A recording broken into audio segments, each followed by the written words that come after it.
My name is Erica A. Ree, and I am 31 years old. 3 days before my younger sister's wedding, she sent me a message that read, "Still waiting on the last 2 gifts. Don't show your face without them." 15 minutes later, my mother called. "If you were real family," she said coldly, "you would complete the list." I did not argue. I did not defend myself. I simply stared at the glowing screen until something inside me became completely quiet. Then I canceled the 5 gifts I had already purchased and froze every wedding payment still connected to my name.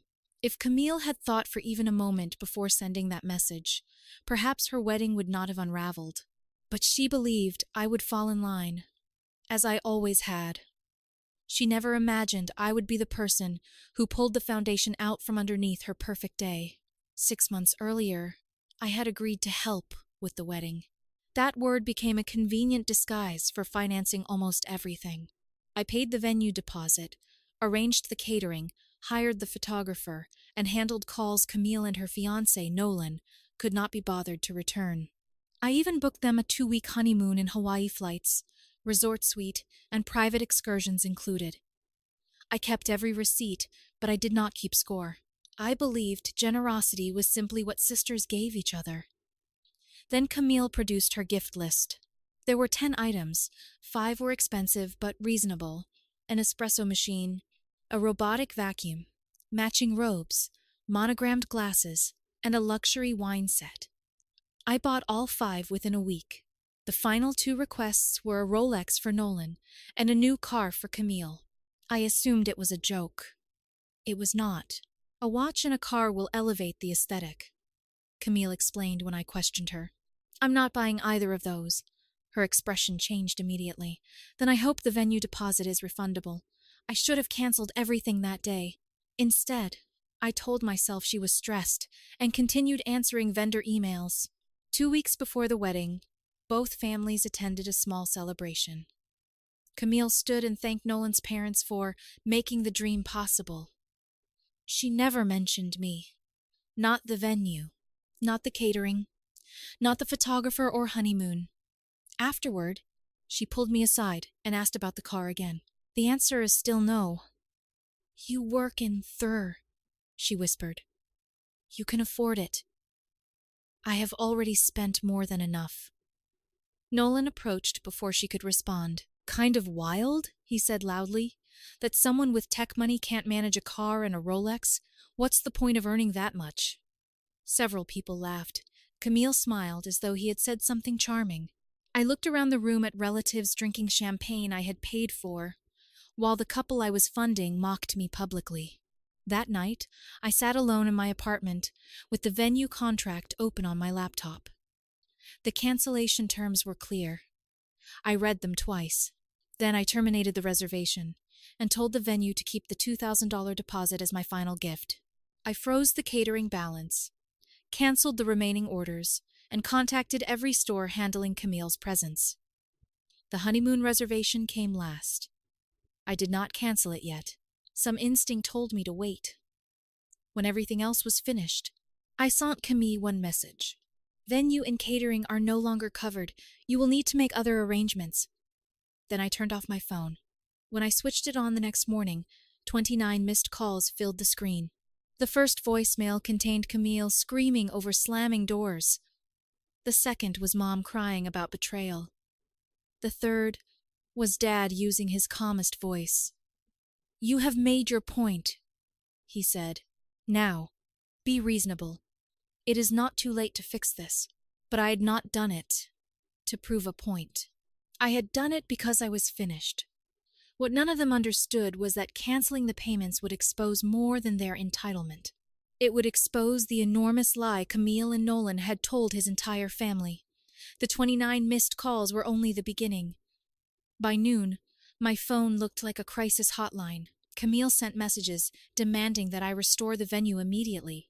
Mom accused me of humiliating the family. Dad kept repeating that I had made my point and needed to act like an adult. I ignored all of them. Then something unexpected happened. Nolan's mother, Patricia, contacted me. We had spoken only twice during the planning process, and both conversations had been brief. Her first message was polite but tense. "I believe there has been a serious misunderstanding. Could we speak?" Before I could answer, she sent a screenshot from a family group chat. My name appeared everywhere. That was how I learned what Camille and Nolan had been telling his parents for months. According to them, Nolan's family had paid for the venue, catering, photographer, and honeymoon. They claimed Patricia and her husband, Richard, wanted to keep their generosity private to prevent tension between the families. It was an elegant lie. As long as I kept paying, no one had any reason to question it. But the moment the venue canceled and the caterer stopped answering Camille's calls, Richard asked one simple question. Where did our money go? There was no money. Not from them. Not from Camille or Nolan. Only from me. A cousin finally revealed the truth inside the group chat. I had funded nearly everything, while Camille accepted praise and Nolan allowed his parents to believe they were responsible. My uncle Anthony called that evening. He was one of the few relatives who had never asked me for money. "I'm surprised it took you this long," he said. "Everyone thinks I destroyed the wedding." "No, you exposed it." He told me Camille was screaming at vendors, Nolan was blaming her, and Richard had begun demanding receipts for every expense. For the first time, I was not the family villain. I was the missing piece, in a story they could no longer explain. Camille changed tactics that night. First came guilt. "I wanted one perfect day. You couldn't even give me that." Then desperation. "You don't understand what this will do to me." Finally, anger. "You have always been jealous because I was the favorite." I read each message and replied to none. By the following morning, Richard offered to rescue the wedding. He agreed to replace the money I had withdrawn, but only under one condition. Nolan had to sign a formal loan agreement. Every dollar Richard paid would be repaid within 3 months. No gifts, no forgiveness, no family discounts. If Nolan wanted a $60,000 wedding, he would carry the debt himself. According to Patricia, Nolan argued for hours before signing. The date was too close to cancel without losing even more money, and guests had already booked flights. The wedding remained alive, but the illusion was dead. That was when I began reclaiming everything else. I called the travel agency and canceled the Hawaii honeymoon. The representative offered me a refund or travel credit. "Credit," I said. "I'll use it myself." Then I contacted every store handling the 5 gifts I had already purchased. The espresso machine was canceled before shipping. The robotic vacuum was redirected to my apartment. The matching robes and glassware were returned. I sold the wine set online. Within 48 hours, thousands of dollars were back in my account. Mom left a voicemail accusing me of shaming Camille during the most important week of her life. A cousin asked whether I was truly taking back the gifts. "Yes," I replied. That single word ended the conversation. Camille and Nolan eventually secured a cheaper venue, a renovated community center with string lights and mismatched tablecloths. The elegant plated dinner became a buffet, served in disposable trays. The live band was canceled, decorations were reduced, and the guest list was cut nearly in half. Camille called it intimate online. Everyone else called it what it was, the wedding they could actually afford. I was removed from every group chat and erased from the guest list. On the morning of the ceremony, I slept late, made coffee, and felt as though I had escaped my own execution. Around 4 that afternoon, my cousin Rachel texted me. "They're talking about you." A second message arrived. "Check Facebook. You're in the toast." Someone had uploaded a video from the reception. During the speeches, Nolan's uncle David stepped forward and raised his glass. "I've heard a lot of praise tonight," he said, "but we should acknowledge the person who made the original celebration possible and who is not here." The room went silent. Erica paid for the venue, the catering, the trip, and the gifts. She withdrew only after being treated with extraordinary disrespect. A fork struck a plate somewhere in the background. David looked directly toward the camera. "Some of you were told a different story. Now you know the truth." He lifted his glass. "To Erica." A few guests clapped. Camille walked out before dessert. She had removed me from her wedding, but somehow my name became the one thing no one could ignore. And the humiliation was not finished. The next morning, Camille and Nolan flew to Hawaii, still believing I had never truly canceled their honeymoon. The email from the resort arrived the morning after the wedding. At first, I assumed it was an automated confirmation connected to the canceled honeymoon. Then I read the subject line. Attempted check. In under your reservation. Camille and Nolan had flown to Hawaii anyway. They arrived at the resort 2 days earlier than the original booking date, walked to the front desk, and tried to check into a suite that no longer existed under their names. The reservation had always been in mine because I had paid for it. When the staff explained that it had been canceled, Camille insisted there had to be a mistake. Nolan reportedly demanded a manager and claimed the room was a wedding gift that could not legally be withdrawn. The manager checked the account again. No reservation, no payment, no honeymoon. They caused enough of a scene that security became involved. Since my name was still attached to the travel credit, the resort contacted me to confirm that no one had permission to use it. I replied with one sentence, "They do not."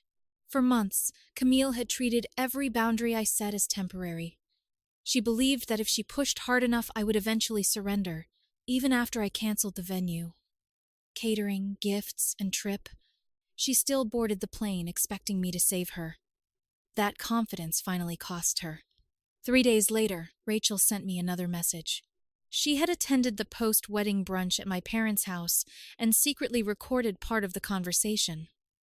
In the video, Camille sat at the dining table looking exhausted but composed. She spoke as though she had survived a natural disaster rather than created one. "Honestly," she said, "the wedding was better without Erica involved. She gets too controlling when money is involved." Someone from Nolan's family spoke from across the table. If Erica had never been involved, there would not have been a wedding to rescue. Camille gave a small, awkward laugh. The man continued. "It is strange how quickly the person who funded everything was removed from the story. It makes me wonder what else was rewritten." Mom immediately changed the subject, but the silence had already answered him. The following afternoon, Nolan's Uncle David called me from a blocked number. "You probably don't want to hear from anyone connected to this wedding," he said. "But I meant what I said in the toast." I thanked him. He told me several members of Nolan's family had confronted Nolan after the reception. They asked why he had allowed Camille to lie about the money, and why he had mocked me when I was paying for the event. Nolan claimed he had not understood the full situation. No one believed him. "You don't repeatedly accept someone's money by accident," David said. Then he explained that Richard was enforcing the repayment contract immediately. Nolan had assumed the agreement was mostly symbolic, something his father would eventually forgive. Instead, the first payment was due days after the wedding. There would be no grace period. Richard had also removed Nolan's access to a family investment account he had been relying on for years. That was the real punishment. For the first time, Nolan had to carry the lifestyle he had been pretending to afford. My mother tried to intervene. She called Patricia and Richard to clarify the situation. She told them I had been emotionally unstable and that canceling the wedding payments was an impulsive act they should not take personally. Patricia's response was not what Mom expected. She told her that I had behaved with more restraint than most people would have. Then Richard added, "Perhaps if you had defended your daughter when she was being humiliated, none of this would have happened." Mom ended the call quickly. I was not at the wedding. I was not invited to the brunch. Yet every attempt to erase me only made people ask more questions. Messages began arriving from strangers and distant relatives. A groomsman told me he respected me for walking away. One of my cousins confessed that she had returned the wedding gift she bought for Camille after learning the truth. Another guest said she felt embarrassed for believing the story that Nolan's family had financed everything. None of it repaired my relationship with Camille, but it changed the narrative. I was no longer the bitter sister who destroyed a wedding. I was the woman who stopped financing people who publicly degraded her. 2 weeks later, Mom called. There was no apology. She asked whether I could help complete an online insurance application because she did not understand the website. For one final time, I helped her. Then, I changed my phone number. Dad sent a short email saying time healed everything and families always reunited. I did not respond. He was not writing to the woman I had become. He was waiting for the old Erica, the obedient one who solved problems, paid bills, and accepted disrespect without making anyone I used the Hawaii travel credit to book a solo trip. This time, the reservation was for me, and no one else would be waiting at the front desk to steal it. I began therapy before the trip. At first, I thought I would spend every session talking about Camille, the wedding, and the thousands of dollars I had recovered. Instead, my therapist kept asking questions that reached much further back. When did you first learn that being useful was the same thing as being loved? I did not have an answer. Then the memories began returning. Every birthday when Camille received exactly what she wanted while I was praised for being easy. Every family emergency that somehow landed in my lap. Every time Mom introduced me by mentioning my job, my salary, or how dependable I was. Dependable had never meant cherished, it meant available. I spoke aloud about things I had never admitted, even to myself. Saying no had always felt like betrayal. Spending money on myself made me uncomfortable. When someone asked for help, I agreed before considering whether I actually wanted to. I had spent years waiting for my family to notice the person underneath everything I provided. They never did. The Hawaii trip came at exactly the right time.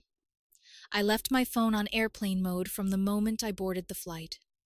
No messages from vendors, no wedding emergencies, and no relatives asking me to reconsider. For the first time, the reservation, the room, and every day ahead belonged entirely to me. I hiked quiet trails overlooking the ocean. I ate dinner alone without feeling lonely. I sat on the beach until the sun disappeared and the water turned almost black beneath the fading sky. There was no itinerary, because no one else's expectations were shaping the trip. On my final evening, I sat near the edge of the water and thought about Camille. I expected to miss her. Instead, I missed the sister I had always hoped she might become. I missed the imaginary version who would have thanked me, defended me when Nolan mocked me, and wanted me at her wedding more than she wanted a Rolex or a car. That woman had never existed. What I had truly lost was not a loving sister. I had lost the lie that kept me attached to someone who valued my wallet more than my presence. The realization hurt, but it also set me free. When I returned home, my life became quieter. Not empty, quiet. The people who remained in it asked how I was doing and waited for the answer. They invited me to dinner without assuming I would pay. When I said no, they did not accuse me of being jealous, selfish, or disloyal. When I said yes, it finally felt like a choice. Messages from my parents still arrived occasionally. Mom would ask for help with another website or form without acknowledging anything that had happened. Dad sent vague emails about forgiveness, time, and family, always finding its way back together.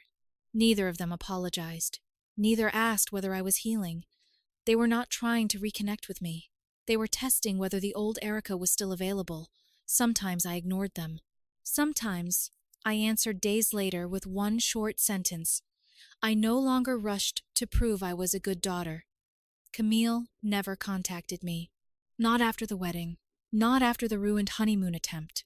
Not after Nolan began repaying his father, or after their carefully staged story fell apart. Not once. At first, her silence felt like punishment. Over time, I understood it differently. It was the most honest thing she had ever given me. There were no fake apologies, no rewritten history, and no dramatic demands disguised as reconciliation. Her silence admitted what her words never would. Without my money, she had no use for me. Months passed. I heard through relatives that Nolan was still making payments to his father and that their marriage had become tense almost immediately. Camille continued insisting the wedding had been exactly what she wanted, but she stopped posting pictures from it after people kept mentioning Uncle David's toast. None of that made me happy. It simply confirmed that I had escaped before their resentment became my responsibility too. I had spent so long believing boundaries were acts of cruelty. Now I knew the truth. A boundary is not revenge. It is the door you close, after finally accepting that someone keeps entering your life only to take from it. I did not ruin Camille's wedding. I stopped paying for an illusion she had built from my generosity.